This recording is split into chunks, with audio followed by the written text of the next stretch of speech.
Like, look at that butt.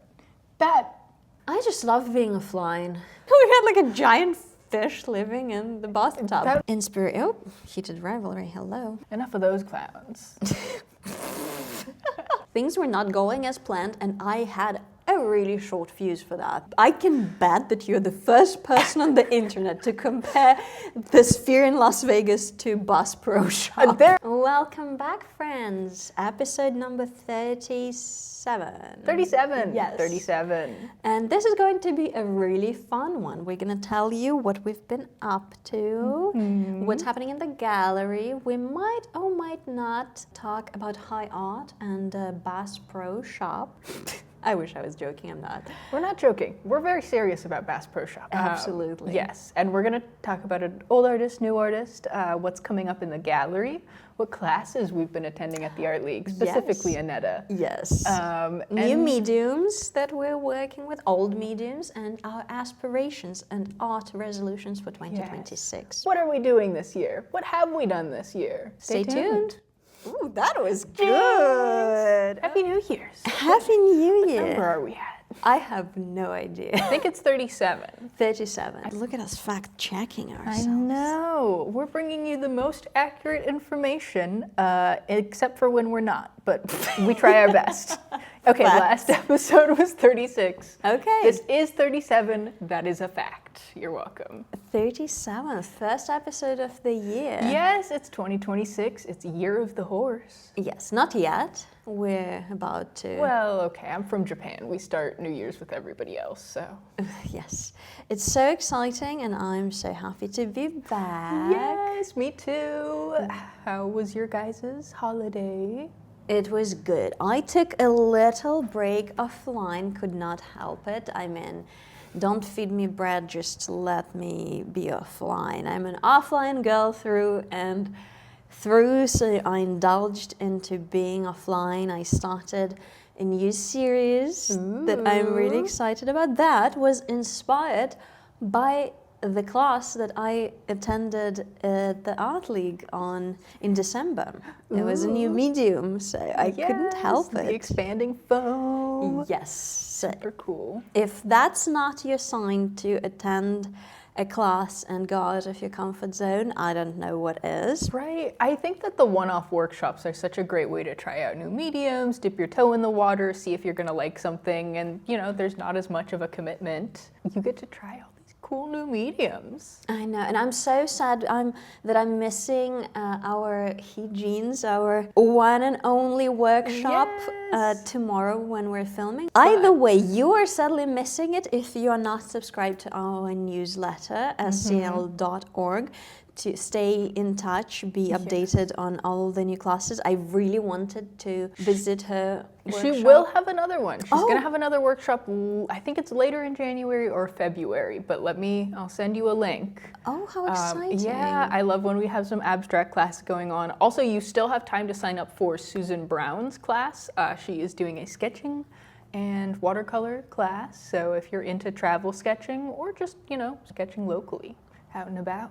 Yes, so a lot of exciting things are happening at the Art League, and might I say that I have attended Linda Lord's class. I was about to ask about that. You're in her Tuesday class. Yes. How is it? It is. Linda is such a breath of fresh air and such a treat, and describing her as a firecracker like you did is so spot on. I can tell that she is a really good teacher, and on the website, if you look, it says that Tuesdays are for those who are more experienced or have worked with watercolor before. Tuesdays are for people who are a little less experienced. Really? Yes. Did it have the wrong? Oh, you know what? So there was actually this behind the curtain at the Art League a little bit. There was a mistake.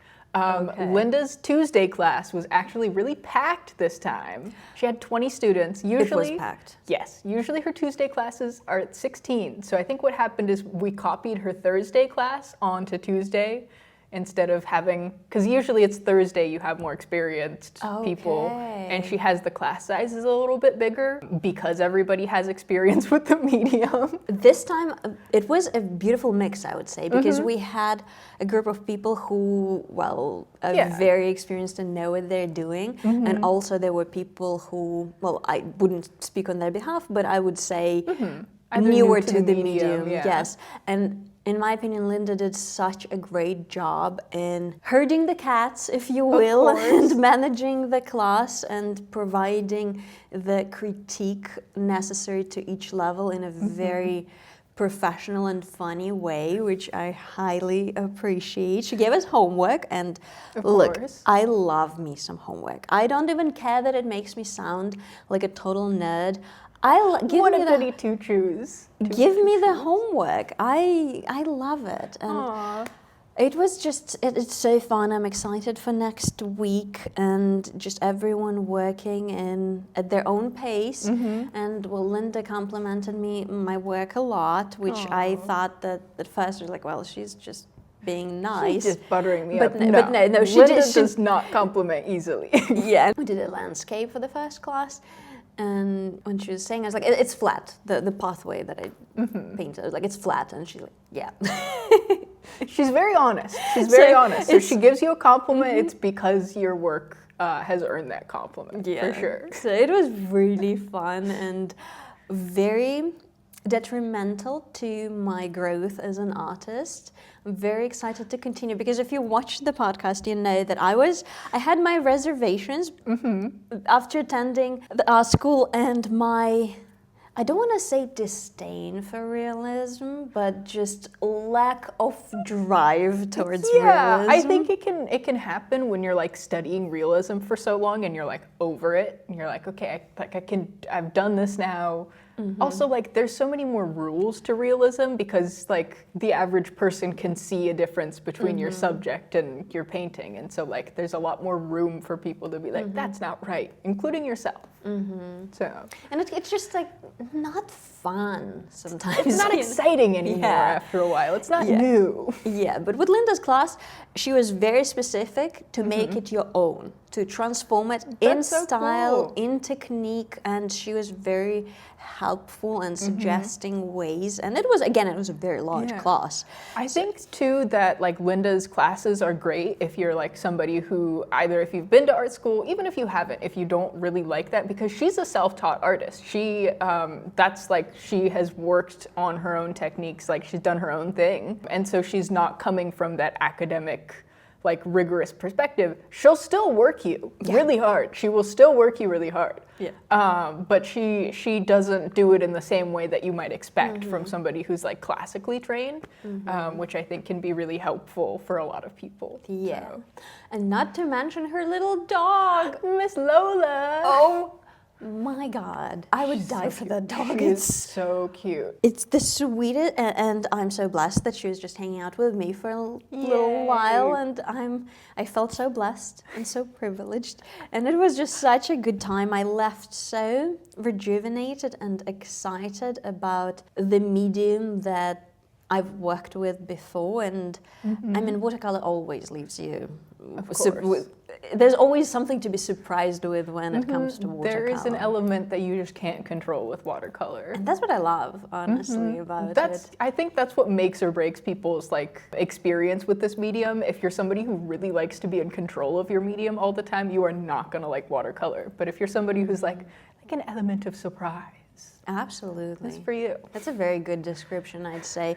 And I'm the person who like loves to leave some aspect of my art to randomness or chance, or I don't even know how to phrase that, but some element of unpredictability and chaos. Yeah. And I feel like that makes it more fun. You like a little bit of luck to play in your artwork. Absolutely. I mean, and then I'm not gonna lie, in the beginning of the class where I'm like, oh, I'm a little rusty, because the last time I painted is when we painted with watercolor when we went up to the winery with Ed Penniman for the Burrell School plein air painting, and that's when I realized like, oh, I'm a little rusty when it comes to realism, which is fine, because I'm like just want to, add some ink and Yeah, you know me. some angst. Yes. Angst? Inked. Yes, I love that.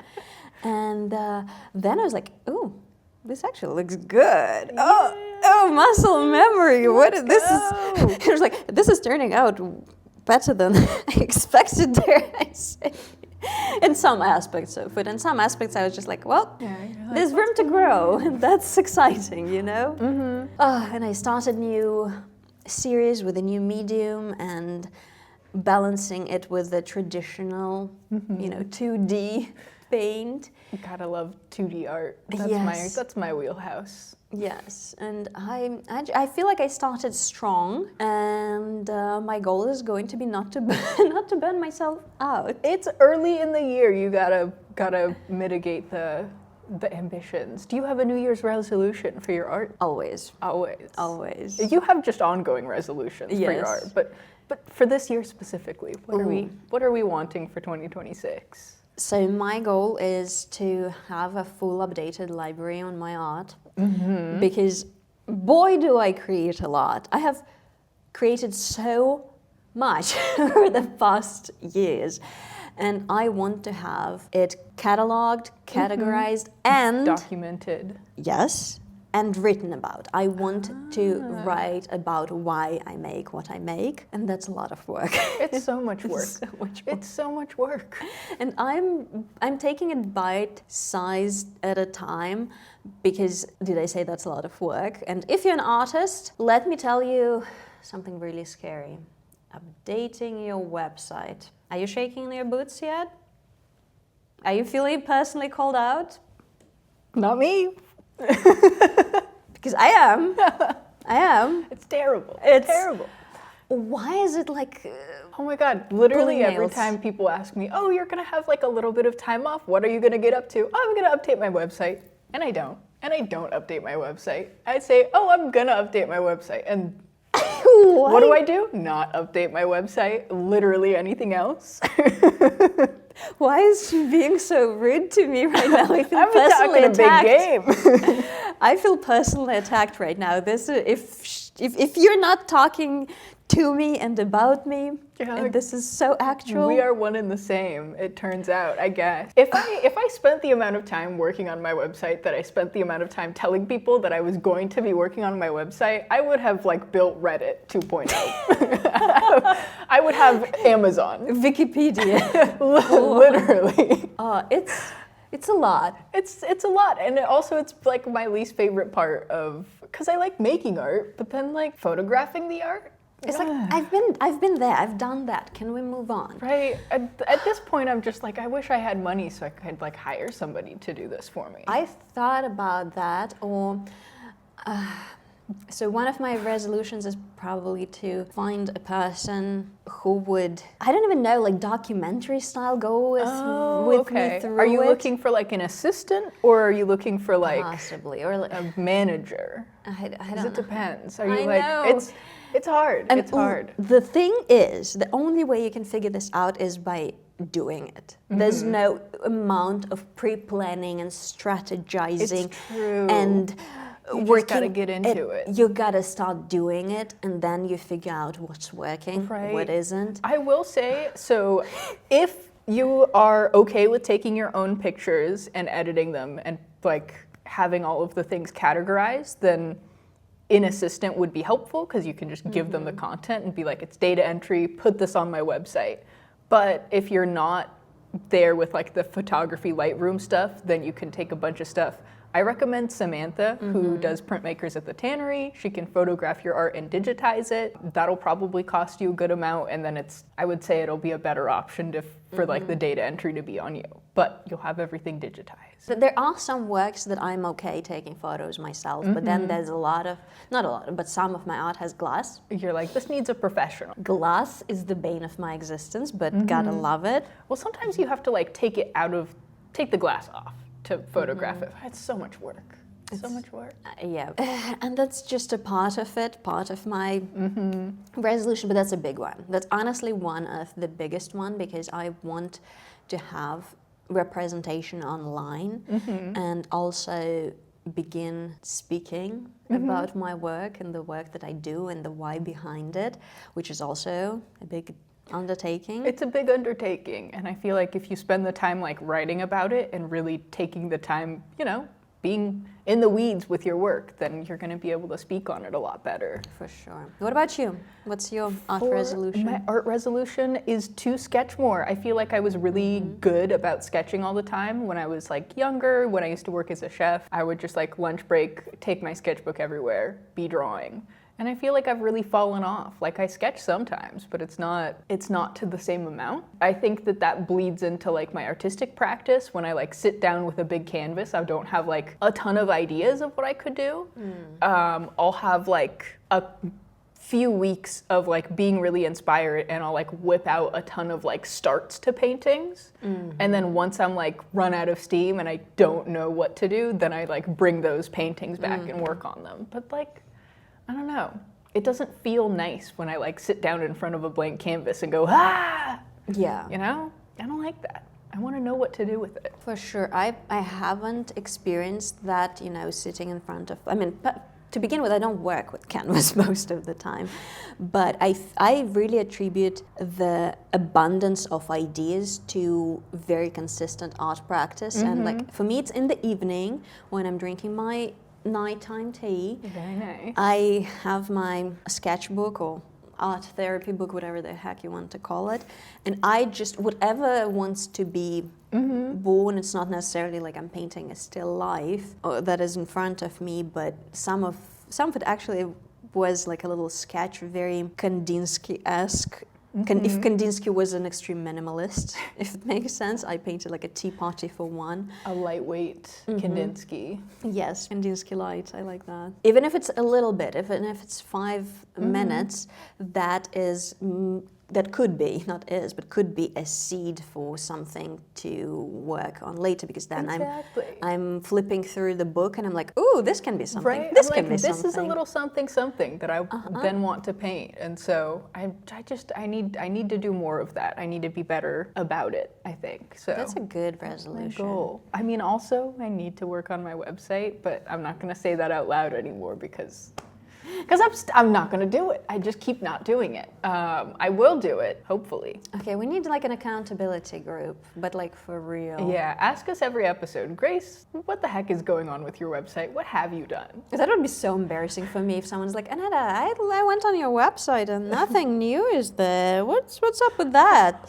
Grace, what have you done successfully? Ouch! Okay, be nice to yourself. Be nice to my friend. But I will say, I was in Austin over Christmas and New Year's. I was seeing my boyfriend Austin, but we took a little day to visit some galleries, and I got to chat with some people over at Art for the People. We're chatting, and they're like, "Oh, do you have an artist website?" And I was like, "Oh, actually, I do." And they're looking through it, and they're like, "Wow, this looks really nice." And I'm like, "Oh my God, I'm so glad that you think that." That's literally my reaction every time something says that about my website. To be like, are you just being polite? I'm like, I'm so glad I fooled them. Yes. Right? They're like, oh, this looks really good. I'm like, it's literally a preset. It's a preset, and I have not looked at it in so long. You don't even know it. You don't even. This is just a seed of what I'm capable of. Right. Like, I feel like I am much more confident in my job here at the Art League and talking about other people's art. But then as soon as it comes to people being like, oh, hey, tell me about your art and like your work as an artist, it's like imposter syndrome. I don't know what I'm doing. I've never done anything in my entire life. And I guess I have a website, and you know, you can see that, but. Well, that's a good resolution. I like that. Yeah, got a sketch board. You guys let us know what you're getting up to this year. And you know, attending Linda's class even inspired me to be like, what if I do 100 days of watercolor?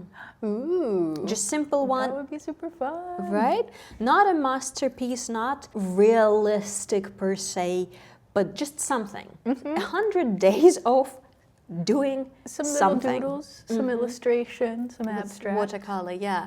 Just to get back into the skill, because to me and my personal growth and my healing journey, watercolor was so instrumental and was such a vital part of me finding my voice and just putting something onto paper and letting watercolor blend and do its thing. Yeah, ooh, I might be inspired to get back into watercolor a little bit. Ooh, Just 100 days of watercolor? Perhaps. That seems a little ambitious for me, but I'm going to try. I need to post more on social media also. That's like Don't get me started. something I keep saying that I need to be doing and then don't do. My website and social media. I just love being offline. Yeah. I love being offline. I love that people have no access to me. I just like lurking, you know? I like lurking on the internet. I like seeing what other people are up to. But then I'm like, when it comes to posting my own stuff, I'm like, ugh. Wouldn't it be nice if we all had like an assistant? I know. That I just would have be. to like sever. Have you seen Severance? I gotta sever myself and make my severed person be my assistant. Ooh, I haven't seen it, but it's on my to-watch list Pretty good. this year. Has it finished filming? Like all the I think seasons out? there are no more seasons coming out. I'm Okay. pretty sure that the ending, like, you know, it's still like, I wonder what's gonna happen after this ending Okay. to these people. But also, I think that's the last season. Okay. So. Because I don't know if it's a hot take. I only watch shows when they're fully done. Mm-hmm. I don't like watching a show when it's still in production. Just Yeah. the work is not finished. It's not done yet. Also, you know, I'm a big fan of binging and watching it on my own time if I have to wait for things to come out. Although Jujutsu Kaisen, one of my favorite animes, is releasing its 3rd season, and I'm like, "Ugh, I have to watch this as it comes out. I can't wait. I mean, some things, yes. Some things Can't wait. An exception to the I'm rule. so excited. If you like a good anime with some really great fight scenes, that's the one for you. You should watch it. Great inspiration for sketching and color schemes, Yes. too, in my opinion. Yeah, Of and like like- color combos. Very good. It's very good. Talking about the media, I do have, I mean, obviously have like a laundry list of aspirations and goals and whatnot for this year. One of them is being meticulous with documenting what I consume when it comes to movie theaters, theater, books, shows. And because I feel like I've consumed a lot of good art last year, but I haven't really written Kept it track down of or it. kept track of it. And I have all those, you know, like movie little ticket stubs, which is cute, yes. And I want to be better at keeping track this year to, you know, have something to show. Because I feel like in this age of digital media, it is so important to consume something that is offline, so to say. Something meaningful. And then, like, if you're keeping track of what you're consuming too, then I think you can be a little bit more intentional about where you're drawing inspiration from, or like you'll see what is inspiring you, which I think is interesting. So. Yeah, talking about inspiring, I'm watching Heated Rivalry right now Ooh, what's that one about? on HBO. I haven't seen that one.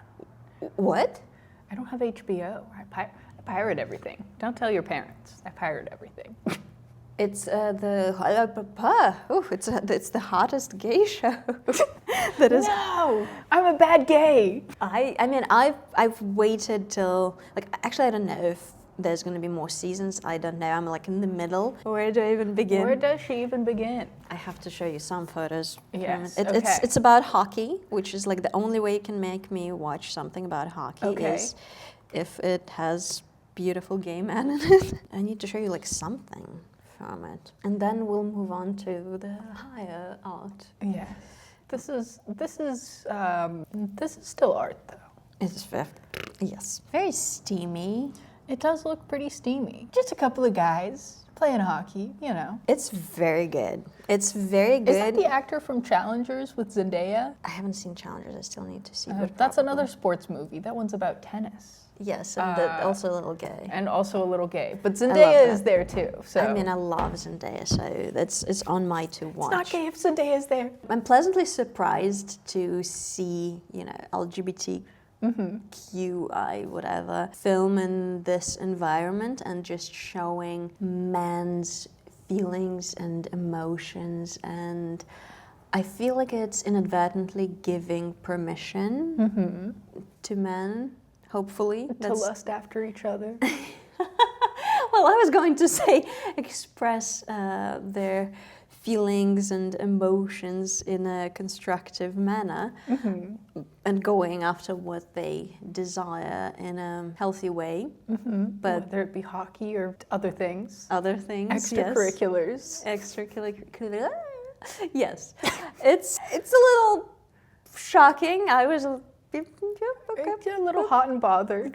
Yep, but and you know what? I'm here for that. That's, hey, love is love. Exactly. What's wrong with a little fan service? So that's something I'm currently watching, and interestingly enough, it also coincides with my new art series that I'm working on that really? has some male form in it. Oh. I am flipping the tables Yes. and using male form, beautiful male form. It's for about once. time they get objectified. I know, right? It's going to be the most masculine presenting art series that I've done so far, Very cool. because I feel like my art generally can be described as rather feminine. I would say so. I don't know. Do you agree? I suppose so. Yeah, I would say it is. It's feminist. For sure. Yes. But hey, equality for all. Yeah. I feel like I would describe my art as girly. And even when I don't know. I don't really draw men very often. I draw a lot of hands, but they're usually usually lady hands. Yeah. So. Ooh, maybe that's your sign to, I gotta draw some man hands. Some man hands. Hey, why not? Yeah, It's the new year. That's true. So yeah, I'm just playing with the concept of masculine and feminine and the show. And my art series started before I started watching the heated Rivalry. So it's just like an interesting addition of context for me. Yeah. But it's definitely, like, they go hand in hand somewhat. I'm very excited to show you once it's done. That's good. So I feel like a lot of good things are happening, and as we're filming this, the gallery is getting ready for our Miranda retrospective show. So cool. It's so cool. I'm so excited for you guys to come and check it out. He has been a muralist for over 50 years across California, and a lot of his work blends indigenous and Hispanic culture. Hispanic. Not Hispanic. I don't know. I was wondering what that is. What words am I saying? Anyways, his art is super cool. It blends Hispanic and indigenous culture. It's very powerful. It's so powerful. It's just, you go in there and it hits you. And it's just, he's a master at what he does. He is just such an incredible artist, and the subjects in his murals, you'll see a lot of studies of figures that then go into his murals, and so the amount of just care and love and attention that he puts into all of his artworks that then turn out to be these, massive pieces. It's so cool. Yes, and spoiler alert, if you enjoy big format, you would be very pleasantly and very surprised. Some of those, that's the biggest piece I've seen in a year, at least in the gallery. It's so impressive. So if you love taking photos in the galleries with yourself being cute, maybe with a little bit of a drink during our first Friday, we're going to put the dates and the times on the screen for you. February 1st Friday. I don't remember what date that is, but it is the first Friday in February. And we're going to have an artist talk as well, so you can come and check that out. That's really exciting. That one's going to be January 31st, a Saturday. Very cool. I hope to see you there.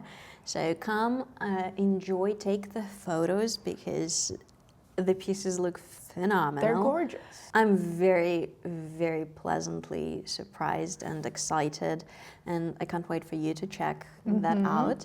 And this being the first show of the year, I feel like just such a strong start for the Art League. It's going to be so great. Plus, in the Spotlight Gallery, we have an artist from Japan, Mome Asano, or I guess he pronounces his name Mome. It's spelled Mome. Super cool art. If you like Kandinsky, you're going to like this art. It is super cool. He does a lot of illustrative work. He also does murals in Japan, and he has done some product design as well. Very cool artist. I think that you guys are going to love the work that's in the gallery. So I feel like it's such a cool blend of, we've got two artists, and super awesome. Yes. So many exciting things to come, so many classes to attend. I'm feeling really inspired, you know? Me too. I'm feeling energized and tired at the same time. I have been so energized. I mentioned before I went to Texas. We also went to Corpus Christi, and I got to spend some time on the beach. Oh. I got a tan. Oh my gosh, I needed that. It is so cold here, but I feel like I'm just carrying that sunshine with me. So I hope that carries you through, well, the foreseeable future until it gets until warmer it gets a here. little warmer, I'm just gonna have to keep going back to Texas once I start feeling cold again. Hey, not the worst thing ever, you know? That's true. And on that note, shall we move into double exposure? It's time for double exposure. I have the contemporary Yes, artist. so kick us off. Yes. Okay. So while we did visit a bunch of galleries while I was in Austin, I found an artist on Instagram. Some things just need to stay consistent. Some things never change. There was an exhibit I really wanted to check out, and then we didn't end up having the time for it. It was called like Funeral of a Tree. This artist, I'll send you a link too, but he did this installation. An oak tree died in his front yard of blight, and then so he cut it down and he made a bunch of wood instruments out of it. And so it's this big installation in this gallery where he has all of these handmade wood instruments that are attached to like respirators and CPAP machines, and so they're like playing. And it was like kind of a work based on like the grief of the tree, but also his father who passed away from cancer. And it sounded really interesting, and I love like huge projects as art. Yeah. I'm a little bummed I didn't get to see it, but also like it just didn't work out. But hopefully it's there when I get back there. That But sounds really it sounded really interesting, and yeah. But we got to see some other cool galleries too.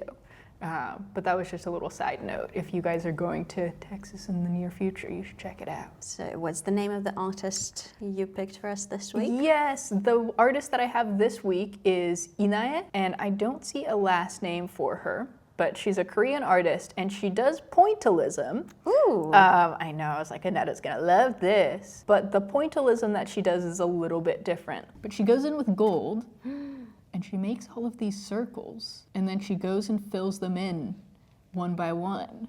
So she makes these like beautiful sepia, dreamy landscapes. Whoa. And yeah, it's a lot of time. It goes into these. Oh, wow. Which I feel like is all of Anetta's favorite things in a Yes. painting. That is such an interesting and different technique to traditional pointillism. Right? And the gold is, well, that's how you get me, obviously. But this is very different and And very her stuff is so large too. phenomenal work. Whoa. And then she does some abstract as well, which I think I love when an artist has like a little bit of both. Incredible. I know, there's such detail and like the fireworks that she did.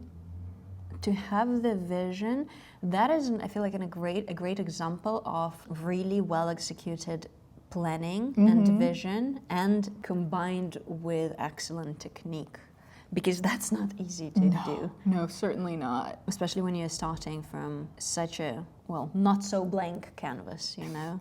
Right? It's beautiful work. Look at how huge she's working. And it looks like this is she works with acrylics. She does acrylic paints, and then also she has kind of these, you know, beautiful, Stunning. just like the texture on it. I just want to like touch it. Always. I want to touch the art. Oh, some pottery. Yeah, she's got some ceramics going on too. Beautiful. Oh, it's just so It's shimmering. pleasing. Isn't it? It's amazing. I love her work. I think it's so gorgeous and like So light. I can see some, I mean, for obvious reasons, some Alfonso Mucha in it, probably because of the gold and the pastel colors of it, but it's not Art Nouveau per se. But there are some callbacks to it, which is so intriguing because it's very contemporary, obviously. it's very contemporary, but it's very soft. I feel like because of the gold, her colors like become a little bit more sepia. Yeah. It almost feels like tile work or like early like pixel art, which I think is fascinating. Spot on, yeah. It's phenomenally done. The fact that you don't even see the gold outline from afar. Oh my goodness, and some plates. This is like a mosaic in the Exactly. best way possible. It's almost tile work. And I'm wondering too if she just goes in with the circles without like a plan necessarily of what her painting's gonna look like, and then she just fills them in based on what she's creating. What it wants to become. Yeah. Yeah, I would love to see her create this in process. Yeah. Some of her pieces are just massive. It is such a meditative, scrupulous work. Unbelievable. This is the vision executed really well. Right? It's excellent. It's excellent work. She's got landscape, she's got more. It's so dimensional. I know. I think it's another one of those artworks that like it rewards you for getting closer to it. Like you can see it from afar and it's beautiful, and then you get closer and you're like, oh, like this is actually how it's made. There's some more of and the texture of the gold circles drawn out. It's just such a treat. Where are we? Oh my I think we're a little goodness. further down. I would be very curious to see this done in oil. Usually, I'm not an oil person, just not yet. At least that's just not my medium. But it's so rich, Right? so I feel like I don't know how gold would be. Like that would be expensive, but for the amount of gold underpaint, so to say, that she's using. But that is an excellent choice. It's beautiful work. Her stuff is so cool. It's so cool. Excellent, excellent. All right, shall we move into something more traditional? Yes. And I brought some props. Props. That's why we're on the theater today, or the Right. stage, I should say. And Yay. this week's artist I found through flipping the book. I have a series of these books.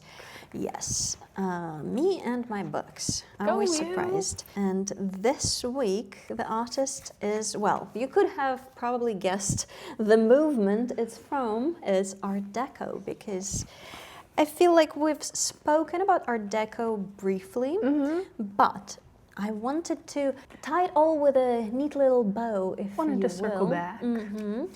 Because we've spoken about Cassandra and his posters. I'll put on Super the cool. episode. I love that episode. It was such a fun so much. episode. And I think that's the first one we filmed in the kitchen, right? Yeah. I thought that one was in the office. Oh, That one was we did in the office. I remember because we clipped it for Instagram, and I remember because I was struggling to pronounce Cassandra. I said Cassadre, Cassad, Cassandra. That's okay. I'll proof check myself and we'll put this episode on we'll the see who's screen if you haven't seen it yet, because that was a good one. It was a fun time. And this week I brought you Capiello Leonetto. Ooh. He is an Italian-born French artist who is considered to be the father of poster art. So he is the person who Cassandra drew inspiration from. Very cool. I feel like I'm being one-upped.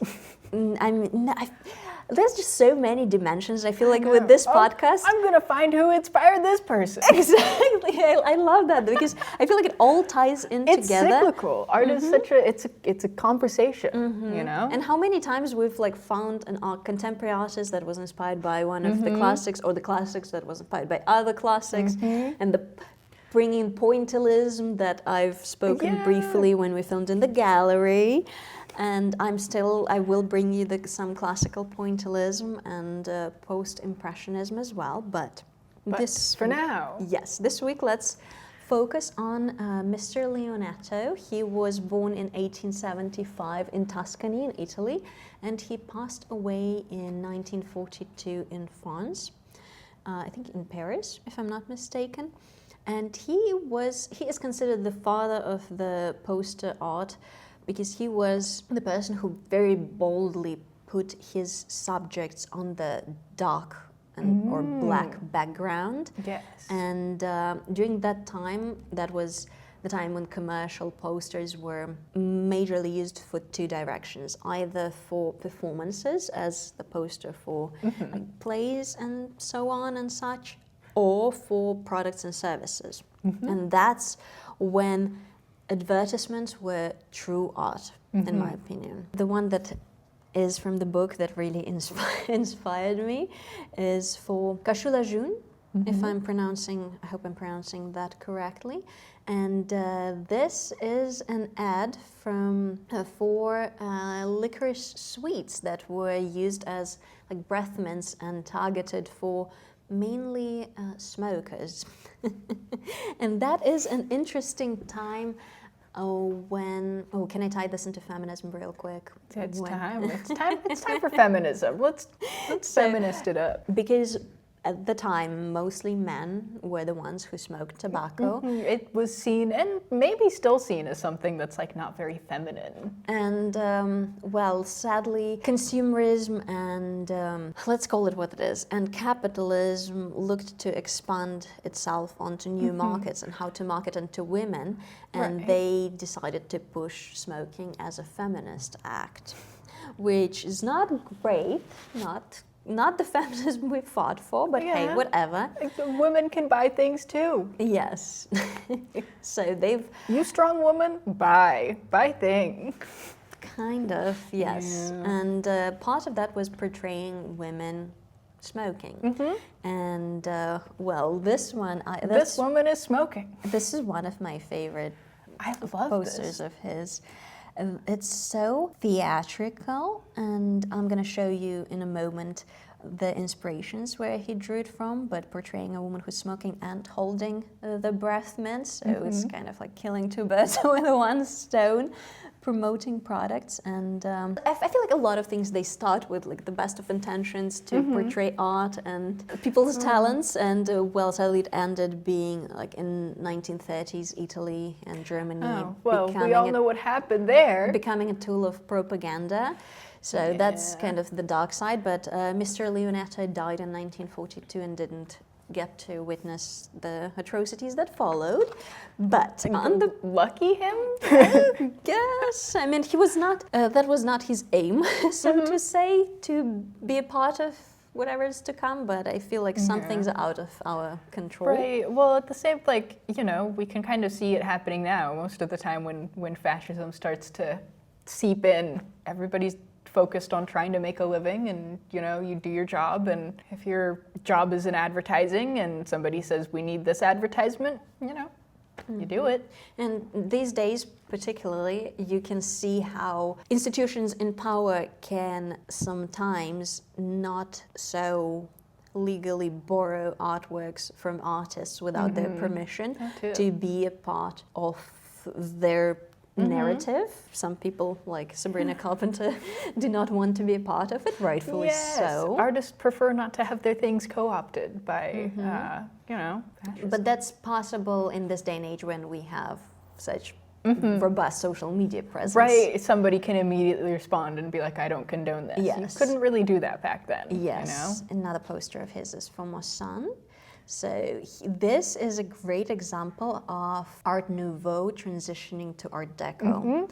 So when those more intricate styles and elements were boiled down into more minimalist fashion, but still leaving the element of this theater and performance and the line work. It was just it's deliciously done, and it's beautifully staged. It creates that kind of, circle, that loop that your eye wants to follow. So you're like reading this and your eye just flows down the page to see those beautiful hats. Yes, and that was during the time when Futurism, talking about Mr. Cassandra here, who very heavily employed trains and the new industrial novelties into his work, and Cubism that was way more obviously abstract.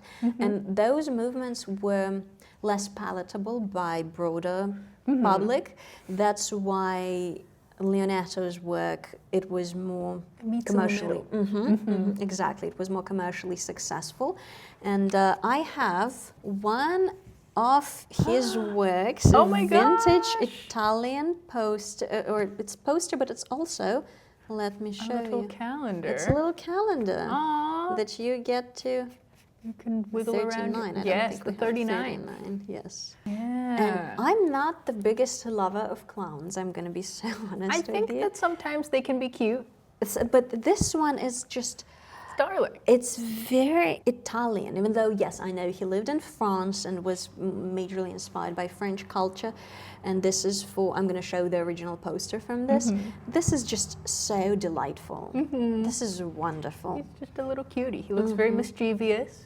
And the line work around the face is so beautifully done. So on that note, let me show you more of his art and inspiration. Oh, he did Rivalry, hello. Enough of those clowns. He was a hard-working man. Yeah. Some of Oh, those he's got are a little very Gibson famous. Girl-esque.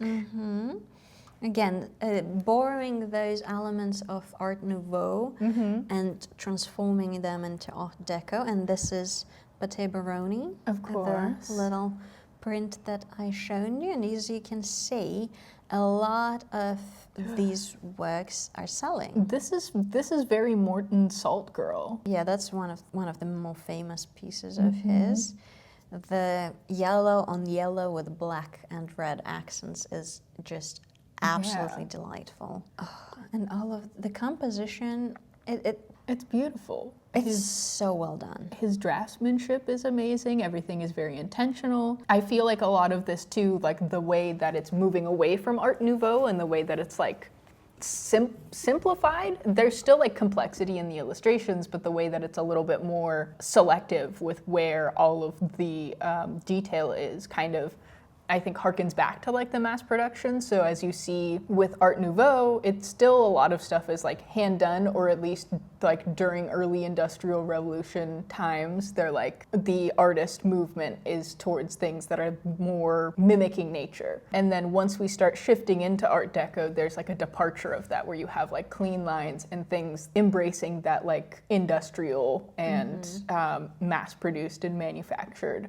And so you see a lot more simplified posters, which I think is really cool. And here you can see kind of the process of creating one. And it's so well done. And what I'd like to note is that he does a great job in portraying the female figure without objectifying it or without rendering and overly sexualizing. Well, I feel them. like some of his earlier sketches might be a little bit more like, look at that butt.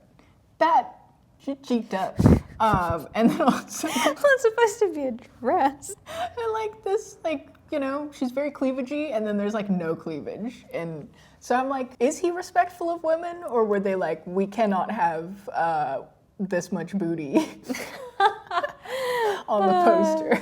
Well, I fear we'll never know. Well, if you're watching this, sir, let us know in the comments. Yes. Some of it is so famous, the covers for the magazines. I just love the colors. Right, his use of color. And how it's selling. It's very clearly selling. Like, don't get me wrong on that. It's very much an advertisement, but it is done in an artistic way where you can clearly see that it's done by the artist, and the job of advertisement is outsourced to the person who really loves the craft, which I feel like is a lost art these days. It really is. Because truly, I feel like, you know, nowadays there's like so many metrics to, you know, this is like the correct way to advertise things, to get the most eyeballs, to have the most appeal, to like do X, Y, Z. Yes, put the, you know, the pressure points and the pain points of your audience, and you smack right into that pain point right there, to you sell. got a hard wire into their brain, and that's how you're going to sell things. And it's just not, it's not like, oh, we're hiring an artist to make something beautiful that's eye-catching. It's we're hiring an artist to execute the most optimized whatever. Yes, that's part of why I love Hermes, because it is still a family-owned brand that is hiring artists and revamped. They hired an artist to revamp their website. Oh, very and cool. I'll post the images. Check it out. And it's beautifully done. But going back to our Mr. Leonetto, look at those, the Marquisette liqueur. Oh, it's just so I love delightful. the way that he pronounces, the way that he portrays women just like lounging which was like very controversial Uh-huh. back then. You had to be very prim and proper.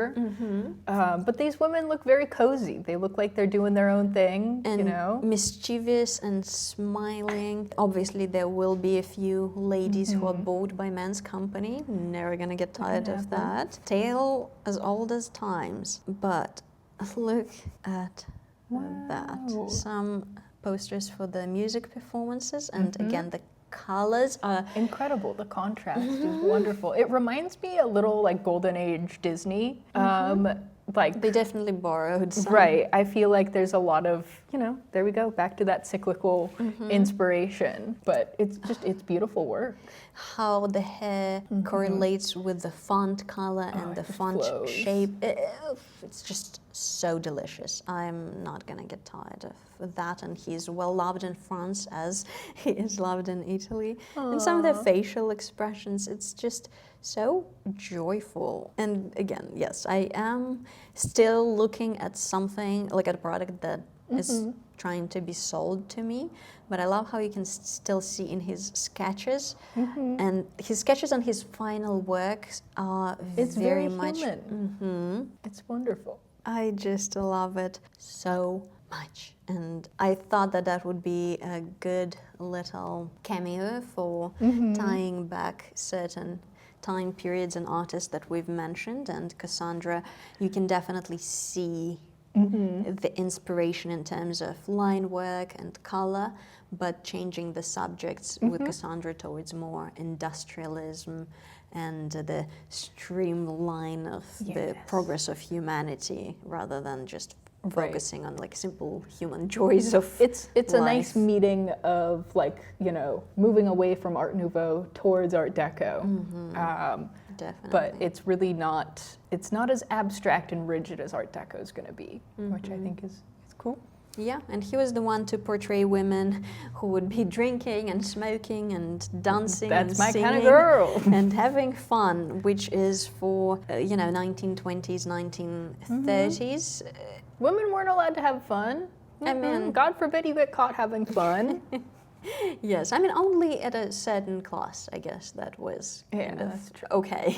So yeah, that's my pick of the week. I didn't go too deeply in his biography because I feel like just his cultural heritage leaves us so much to talk about, and I was happy to bring the Yay. little piece that I... Your little calendar. Now, are you going to Yes. adjust this every day of the year, or are we just gonna, it just sits? I feel like I would not remember I to would- do that. I I would mean- not. It would be a reminder of like, when was the last time I adjusted them? Right? Have you guys been, maybe this is a little chronically online. There's this one girl who was like, I got 360 buttons so for every day of the year. And people are like, what are you going to do with the buttons? And she's like, I have 365 buttons to remember every day of the year. And they're like, okay, but like, what are you going to use the buttons for? Yeah. And then at some point in the comments, she goes, it really only has to make sense for me, and I don't feel like explaining it. And I Based. love that for her. Based. And I think that's a wonderful way to approach your art as well.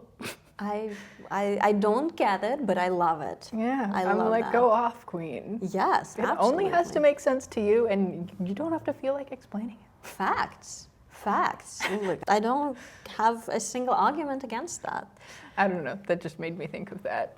Facts. And this year I started doing year in pixels, what I call. Ooh. Okay, I'm gonna show you. I'm a nerd. I made an Excel spreadsheet, which is not Excel but numbers, which is Yes. Apple's version of it. I'm gonna Excel show is you. better, but that's okay. I'm an Apple girly through and through. So I made it a spreadsheet, and I did a color guide for how I'm grading, just to trace and track my mood and maybe notice some patterns and just see how overall I'm feeling. So I have positive core memory as A+, A very positive, B positive, C neutral, D negative, F very negative. So far I've been keeping up. It's been some positives. It's We're been good. very good, yeah. I mean, I had one neutral day, and I'm, well, being a woman of a reproductive age, kind of correlating it of where I am cycle-wise and seeing Oh, how that interesting. tracks just If to... that's a thing. I mean, it's definitely a thing. not to go, it's a thing, until sometimes I'm like, God, I feel so terrible. And then the next day my cycle starts and I'm like, Yes, every single time. every single time. Because I try, and talking back to creative process, and if you're going to faint at the mention of a period, that might be the good time to click off. But if you are an adult, then feel free to stay.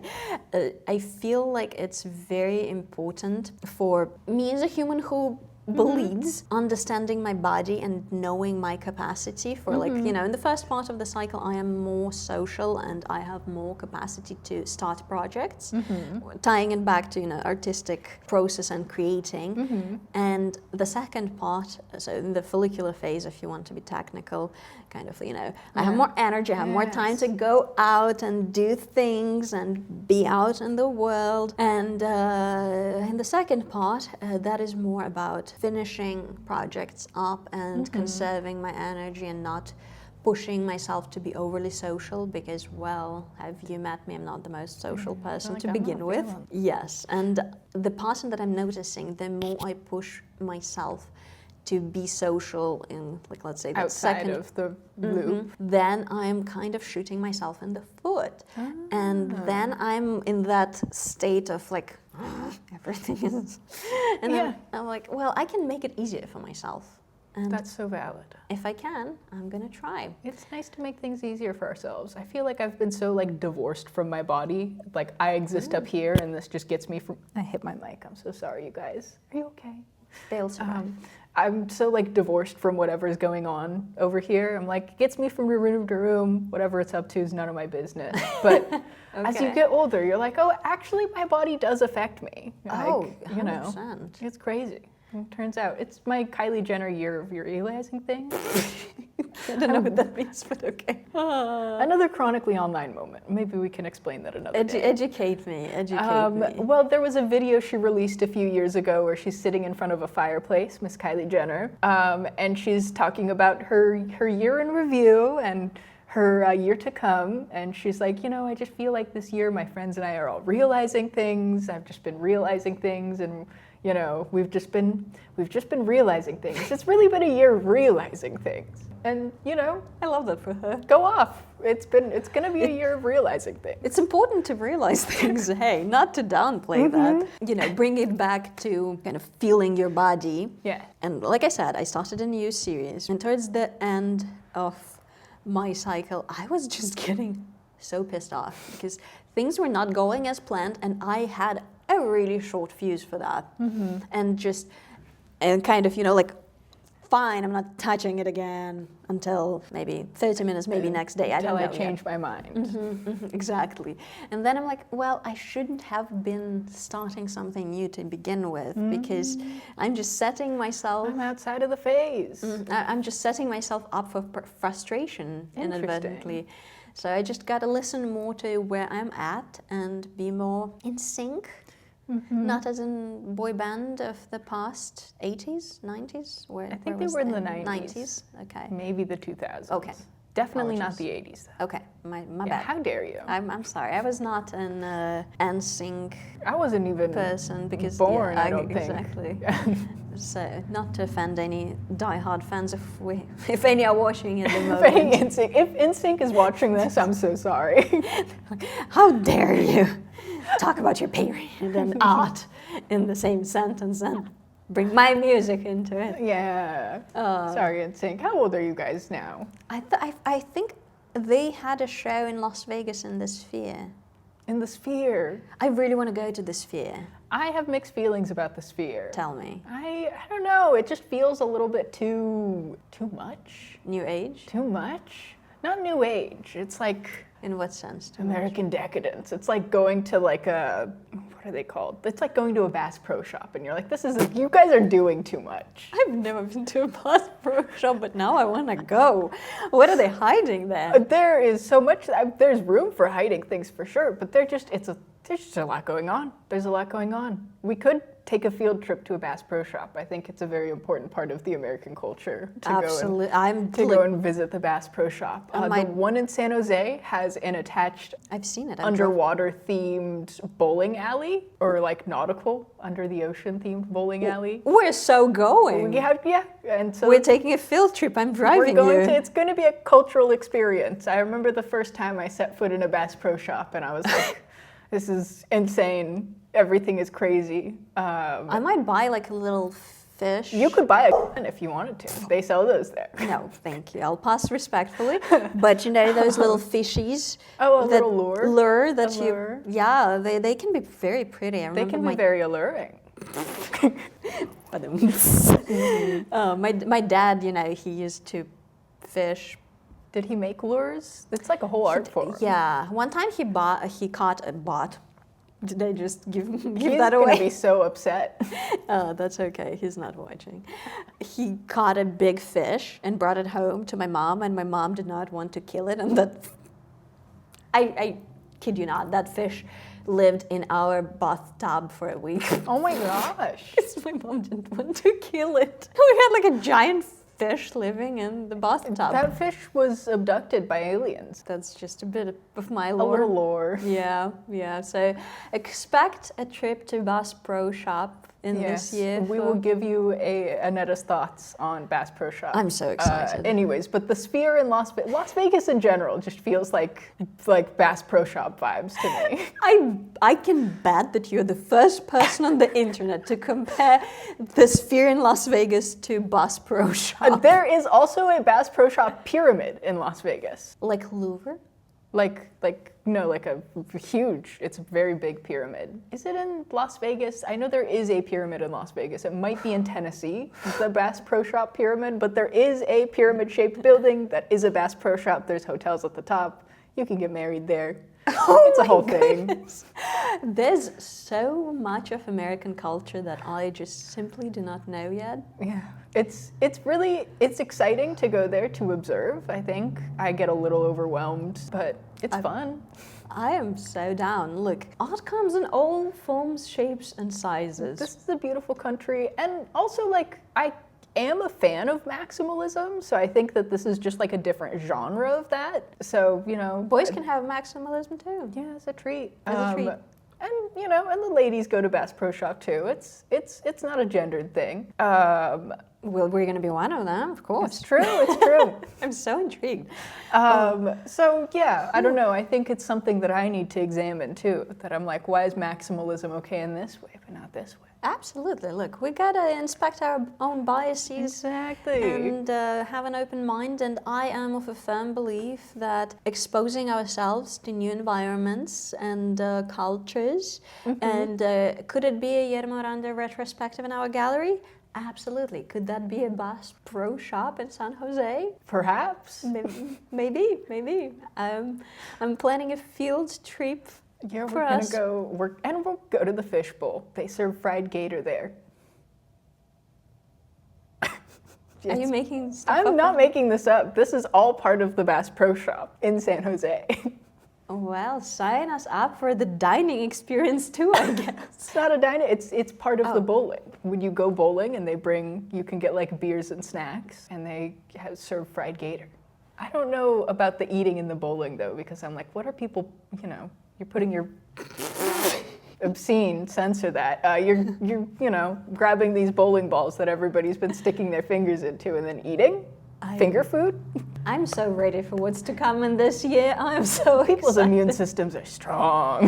Heck yeah. What a strong start to the new year. Yes, Happy New Year's, guys. Where are you guys going to come to Bass Pro Shop with us? You should. I feel like we have such a rich cultural program. Watercolor Tuesdays with Linda Lord, Bass Pro Shop on some... I don't know, we'll pick a day and we'll update you. Oh, also I went to Buc-ee's in Texas too. That also has, it's not quite Bass Pro Shop vibes, but it's similar. Isn't that a petrol station? It's a giant petrol station. It's huge. It's very intimidating. And they have a mascot that is a squirrel? A beaver. Pardon me.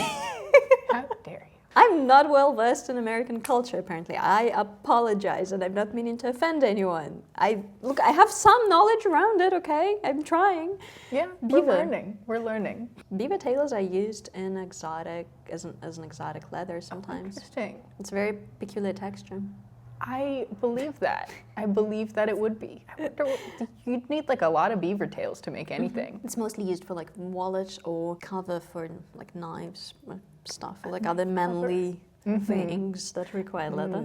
Fine leather goods. Yes. I'm still working with leather, by the way. Slowly Slowly but surely. And I'm enjoying every part of it. But I think it's time for us to wrap this up. I think so. I think this has gone on we went on that Bass Pro Shop sidetrack, and This was fantastic. Yes. I feel like we're starting so strong. happy 2026. We're so stoked to be back. I am excited to have a year wrap up at the end of the year, and We'll see what we got up to. yes, I have good feelings about it. Me too. It's been a great start to a year, and it's only going to get better from here.